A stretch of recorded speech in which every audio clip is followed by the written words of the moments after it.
Bem-vindos ao Histórias de Acampamento no canal Mistérios e Terror. Eu sou seu anfitrião, Paulo Henrique Garcia, e aqui eu conto para vocês relatos de experiências sobrenaturais reais, contadas por pessoas como você que está assistindo a este vídeo. Então, não deixe de compartilhar a sua história com a gente. Basta mandar um e-mail para o endereço que está na descrição do vídeo. E para mais conteúdo, não se esqueçam de visitar-nos no site www.contoshistoriasdeterror.com. E sem mais demora, vamos nos sentar ao redor da fogueira e contar histórias de acampamento.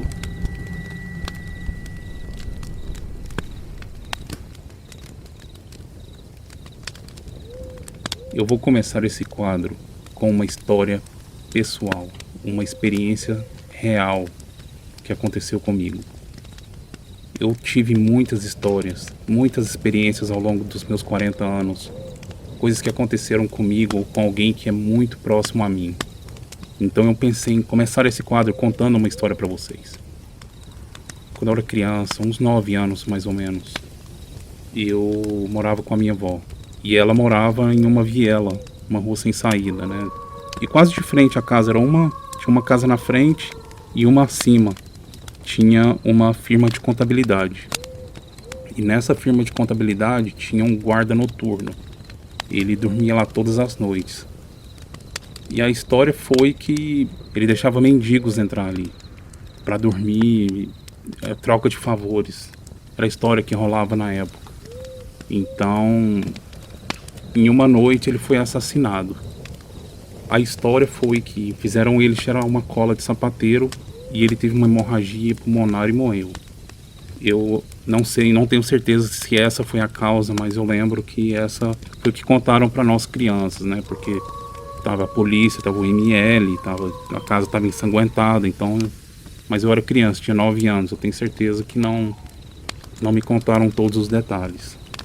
Então essa casa ficou vazia por um bom tempo e depois mudou uma família para lá. Era um casal com 2 filhas, tinham mais ou menos a minha idade.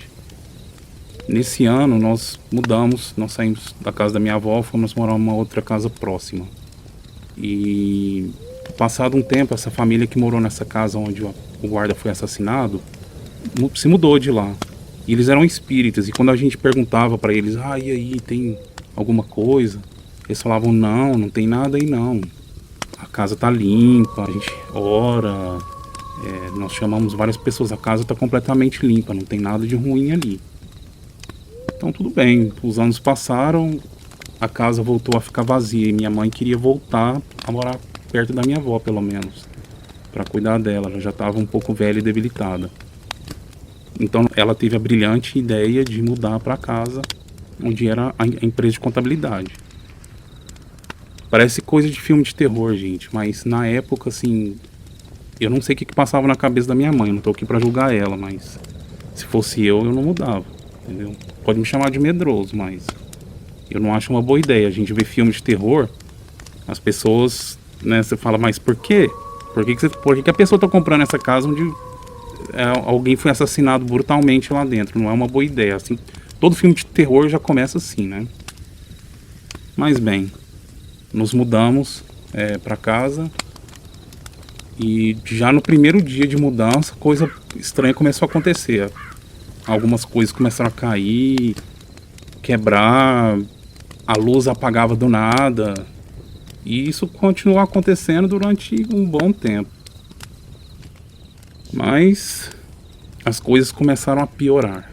Foram piorando, assim, degradando dia a dia, sabe? Mais coisas bizarras começaram a acontecer. E a minha mãe trazia pastor, trouxe padre para benzer a casa, trouxe espírita, trouxe tudo que vocês podem pensar e nada adiantava, entendeu? Eles falavam, não tem nada, mas as coisas continuavam acontecendo, coisas estranhas. Então meu irmão mais velho, ele é 7 anos mais velho que eu. Se eu tinha 12, 13 anos, ele tinha mais ou menos uns 19, 20. E ele começou a dar um pouco de trabalho, entendeu? Começou a ter depressão, começou a falar que via coisas, né? Que uma pessoa, quando está sendo possuída, ou sei lá, obsediada, como diziam os espíritos, ele começou a ter depressão. E minha mãe, obviamente, a primeira coisa que um pai faz que não acredita nessas coisas, eles levaram ele para um psiquiatra. Ele ficou lá durante um bom tempo, assim, sabe, fazendo tratamento, tomando remédio controlado, e nada adiantava. Ele falava que queria se matar, ele falava que via dentro do guarda-roupa dele um senhor já bem velho, negro, um casal mais jovem, brancos, com um pastor alemão.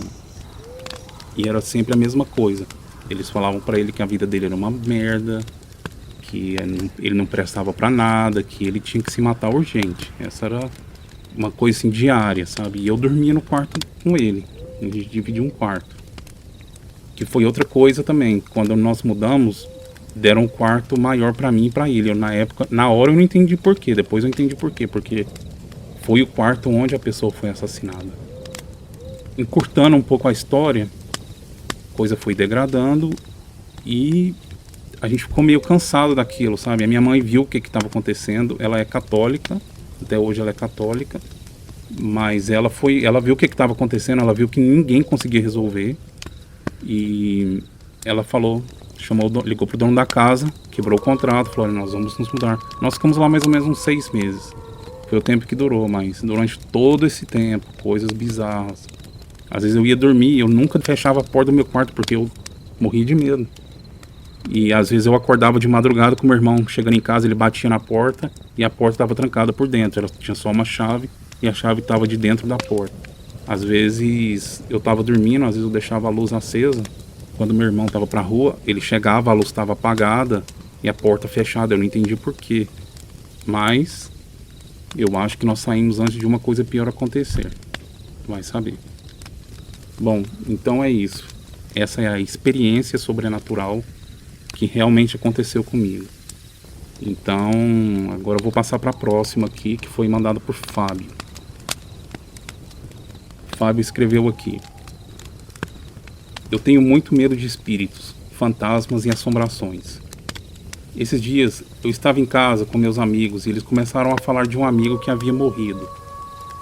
Até aí tranquilo. Bom, mais ou menos. Eu não gosto de falar de quem já morreu porque eu morro de medo.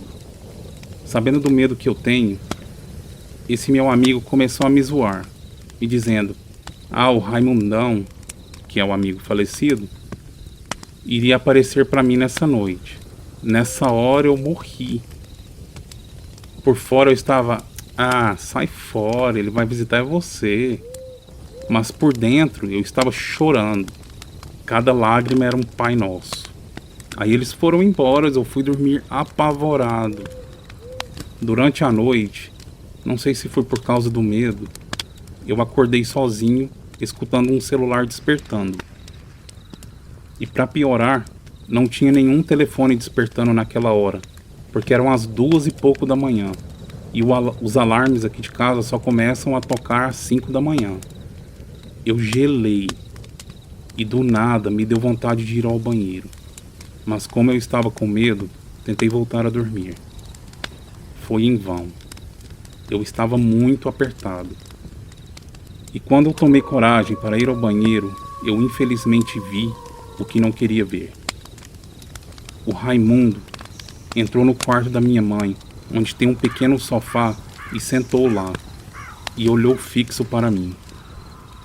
O medo era tanto que eu mijei, literalmente. Eu voltei para a cama molhado mesmo, e não dormi até amanhecer. Mas agora eu aprendi, e nunca mais fiquei para ouvir histórias idiotas de quem já morreu. Fábio, não é uma experiência muito boa, né? Mas pode ser o medo que te fez ver coisa também, ou pode ser realmente um espírito do seu amigo que apareceu porque você ficou pensando nele. Ou pode ser um espírito que apareceu para você só para te passar medo também. Eu tanto acredito no que o cérebro pode causar ver essas coisas, mas eu também acredito que em espíritos, que você possa ter visto o seu amigo ou algum outro espírito que veio para te assustar. Vamos passar para a próxima história aqui. Oi, meu nome é Andréia. Eu tive e tenho experiências paranormais desde que era bem pequena. Minha mãe suicidou quando eu tinha acabado de completar 2 anos de idade. Como meu pai não era um tipo honesto, quem ficou com a minha guarda foi minha tia, irmã da minha mãe. Ela morava já há alguns anos com um ex-combatente da Marinha Brasileira. E eu amava ele de paixão. Era como se ele realmente fosse um pai biológico. Eu tenho um problema de asma desde pequena. Então, quando eu adoecia, ele me levava para a cama deles para ficar me monitorando. Para que eu não piorasse, ele ficava a noite inteira medindo minha temperatura e cuidando de mim como se fosse um médico mesmo. O colchão era de molas e ele era bem alto. Eu sentia quando ele sentava na beira da cama. Ele dormia do meu lado e ficava na poltrona do quarto me observando. Eu me apeguei muito a ele. Como ele já tinha uma certa idade e problemas cardíacos, antes de eu completar 4 anos, ele teve um infarto e faleceu. Na época, os velórios eram dentro de casa e eu via ele no caixão e não entendia o que estava acontecendo. Minha tia não me deixou ir ao enterro, mas essa não foi a última vez que eu vi o meu pai adotivo. Pouco tempo depois, tive outra crise de asma e fiquei com febre muito alta. Eu sentia ele sentando na cama e colocando a mão na minha testa. Eu disse à minha mãe que ele estava ali, mas ela disse que era delírio por causa da febre, mas eu sabia que não era. Depois disso, eu comecei a vê-lo por todo o canto da casa. Não importava se eu estava só ou com alguém perto, eu sempre via ele sorrindo. E logo depois eu adoecia. Era como se ele soubesse que eu ia ficar doente. As coisas começaram a piorar. Eu via ele por todo o canto da casa e comecei a entender que ele havia morrido. Portanto, aquilo que eu via era o espírito. E comecei a ficar assustado de verdade. E eu ficava cada vez mais doente. Foi quando a minha mãe resolveu me levar a um pai de santo. E ele falou que o espírito do meu pai queria me levar e que minha mãe teria que fazer um serviço para afastá-lo. Ele fez esse trabalho de magia com sangue. Aí piorou tudo de vez. Comecei a não só ver meu pai, como outras coisas também. Até no colégio eu vi uma mulher com a boca cheia de algodão com sangue. Foi um terror para mim. Depois desse dia, eu nem queria ir mais à escola e eu não conseguia dormir direito. Uma outra tia falou que não era para ter usado sangue no trabalho para afastar o meu pai, e sim pipoca, arroz e vela branca. Coisas para o bem, e não sangue, que era coisa ruim. E fez esse trabalho comigo e eu parei de ver meu pai. Ainda hoje, vejo vultos, escuto vozes e sinto que tem alguma coisa por perto. É difícil de explicar, mas um que eu vi claramente foi o espírito do ex-namorado da minha filha que faleceu. Ele estava debruçado na cama e alisando os cabelos dela enquanto ela dormia. Eu ainda não me acostumei com isso. Eu já não tenho tanto medo, mas não consigo ficar inerte e, para dizer a verdade, nem sei o que fazer para que isso acabe. O que eu posso realmente dizer, com certeza, é que nós não estamos sós. Nunca. Bom, gente, essa aqui foi complicado, hein? Porque às vezes uma pessoa que morre, que é muito apegado, pode realmente ficar perto da gente, porque não quer ir embora, mas daí a querer te levar, a querer que você morra, eu não acho que era o seu padrasto.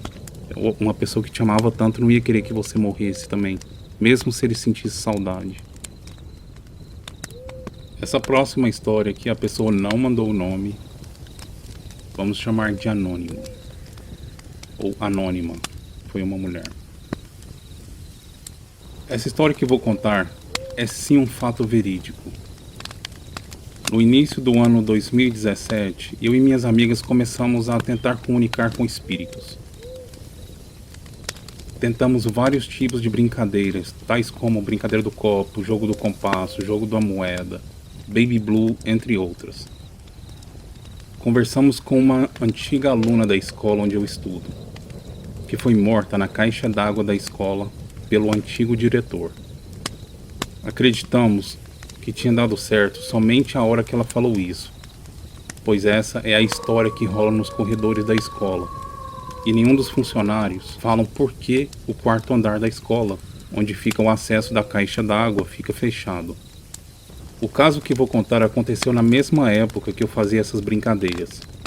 Quando a minha irmã voltou da casa do namorado, ela deitou comigo. Era mais ou menos uma 1h50 da manhã, quando decidimos apagar a luz e tentar dormir. Como eu estava sem sono, eu pedi para minha irmã ficar conversando comigo até eu dormir. Ela estava me contando o que ela tinha feito durante o dia, quando alguém ou alguma coisa bateu na porta do quarto. Nessa mesma hora eu calei a boca e cobri a cabeça com a coberta, e comecei a rezar em voz alta a oração do Pai Nosso. Depois de um tempo eu dormi, e no outro dia perguntei para minha mãe se ela tinha batido na porta, e ela disse que não. Eu morri de medo e parei de mexer com essas coisas sobrenaturais. Então eu tenho um conselho: fique bem longe dessas brincadeiras. Eu ainda tive sorte de sair com o tempo, antes de que algo pior acontecesse. Eu não brinco mais com isso, e depois que eu deixei essas coisas de lado, coisas melhores estão acontecendo na minha vida. Bom, gente, o que ela aconselhou que é o melhor que você pode fazer. Essas brincadeiras de tentar comunicar com os espíritos não são seguras. Especialmente se você não tem nenhuma experiência, se você não tem uma força espiritual para você ficar tentando evocar espíritos, entendeu? Você pode chamar qualquer coisa, mas normalmente vão vir coisas ruins. Vamos para a próxima história aqui. Bom, essa história agora foi mandada por Clarice. Clarice diz aqui: eu sou médium desde pequena. Minha mãe sempre me falou as coisas que eu fazia quando era menor. Mas eu mesmo não acreditava. Mas até que com 16 anos as coisas começaram a ficar estranhas. Eu sentia o tempo inteiro alguém me observando. Eu tinha calafrios. Minha cabeça doía o tempo inteiro. Na escola, minhas amigas tinham que ficar me cutucando, porque eu ficava o tempo todo olhando para o nada. Uma noite, quando eu fui dormir, eu virei para o lado da cama do meu irmão e fechei os olhos. Meu braço estava do lado do travesseiro e senti alguém apertando bem forte. Eu abri os olhos para ver o que era e vi uma mulher ruiva, com cabelo bem curtinho. Ela estava chorando muito e apertava o meu braço de uma forma que deixou ele vermelho e com marca de unha. Ela sussurrava, mexia a boca, mas eu não conseguia entender nada. Eu tentava gritar, mas a minha voz não saía. Meu pai, que estava na sala, disse que me ouviu tossir e foi até o meu quarto. Quando ele entrou, ela sumiu e eu perdi o ar e comecei a tossir sem parar. Olha, Clarice, essa experiência foi realmente terrível. Me lembrou alguns episódios de paralisia do sono que eu tive. Já aconteceu comigo algumas vezes. Pode ter sido isso que você teve, porque quando você tem a paralisia do sono, você tem visões, né, ou alucinações. Mas se chegou a apertar o seu braço, foi uma presença bem forte. Vamos para a próxima aqui. A pessoa também não colocou o nome, então outro anônimo. Vou contar uma história que aconteceu comigo recentemente. Perto da casa da minha mãe, tem uma casa muito antiga, abandonada à sombra de um tamborim centenário. Decidi fotografar a casa e mostrar para alguns amigos, que sempre conto histórias de assombrações. Foi quando eu me surpreendi com o que aconteceu. Eu fui para casa, tomei um banho, lanchei e comecei a olhar as fotos e também um pequeno vídeo. Quando dei zoom em uma das fotos, apareceu um velho de pé na janela da frente que estava entreaberta. Ele não tinha rosto. Fiquei muito intrigado com aquilo durante toda a semana.